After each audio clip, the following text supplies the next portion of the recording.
তোমার আমার একটাই স্বর, সারা বাংলার একটাই স্বর। ফুসকে মানুষ দিচ্ছে না, ফুসকে মানুষ দিচ্ছে না, ফুসকে মানুষ দিচ্ছে না। তোমার শহর আমার শহর,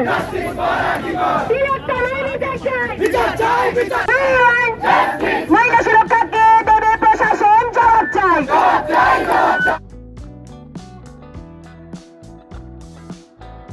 তিলোত্তমার বিচার চেয়ে চারদিকে বিভিন্ন আওয়াজ উঠছে এবং অনেকেই পথে নামছে এবং আজকে তোমরা তার বিচার চেয়ে পথে নেমেছো, কি বলবে আজকে? আমাদের একটাই মোটো, আমাদের জাস্টিস চাই, দোষীদের দৃষ্টান্তমূলক শাস্তি চাই।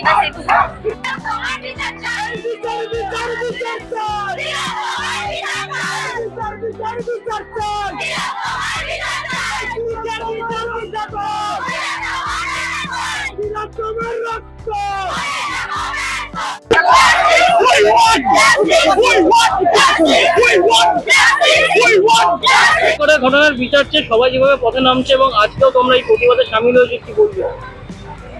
আমরা বিভিন্ন বিষয় সারাক্ষণ ভিডিও বানাই, তো কোনো একটা সময় না এবার মানুষের মতো আর মানুষের সঙ্গে থাকার জন্য একটা সময় বিরক্তটা অনেক দূর হয়ে গেছে।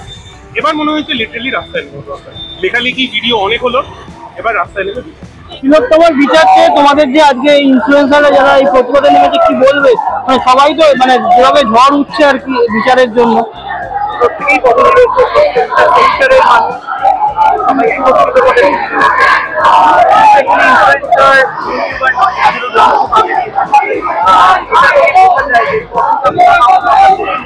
বিচারের জন্য সবাই চাইছি যে উই ওয়ান্ট জাস্টিস বলছে এবং আমরা সবাই বিচার চাইছি। আজকেও তোমরা এই জাস্টিস চেয়ে তোমরা কথা নেমেছে, যারা ইউটিউবার রয়েছে এবং যারা ইনফ্লুয়েন্সার রয়েছে, কি বলবে?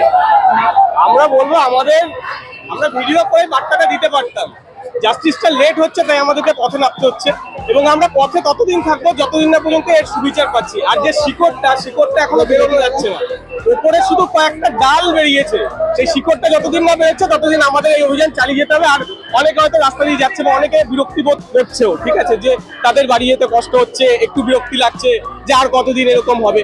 কিন্তু তাদেরকে বলবো যে আপনারা একটুখানি আজকে যদি কষ্ট করেন, আজকের দিনটা যদি ধৈর্য ধরে একটুখানি লেটে আপনারা বাড়ি যান, আপনাদের ভবিষ্যৎ প্রজন্ম, আপনাদের মেয়ে বা ভবিষ্যতের যারা নারীরা আছে তারা সেফলি বাড়ি যেতে পারবে। এই কষ্টটা তাদের করতে হবে না, বা আমাদের ভবিষ্যৎ প্রজন্মের আর যেন এরকম নামতে না হয়, তার জন্য আমরা আজকে পথে নেমেছি।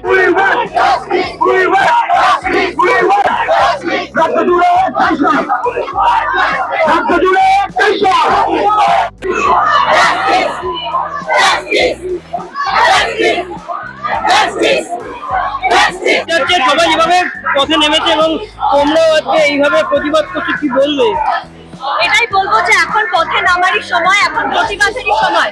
চারদিকে প্রতিনিয়ত যা ঘটছে, তাতে যারা হাত ঢুকিয়ে বাড়িতে বসে আছে তারা বেঈমান এবং সাধারণ মানুষের এটাই জেগে ওঠার সময়।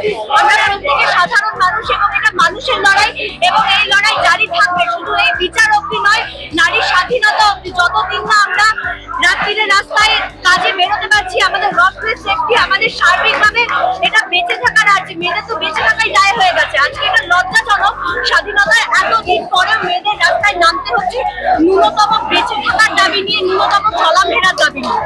এই দাবি ততদিন জারি থাকবে যতদিন আমরা বিচার পাই এবং আর কারোর সঙ্গে এই ঘটনা যাতে না ঘটে।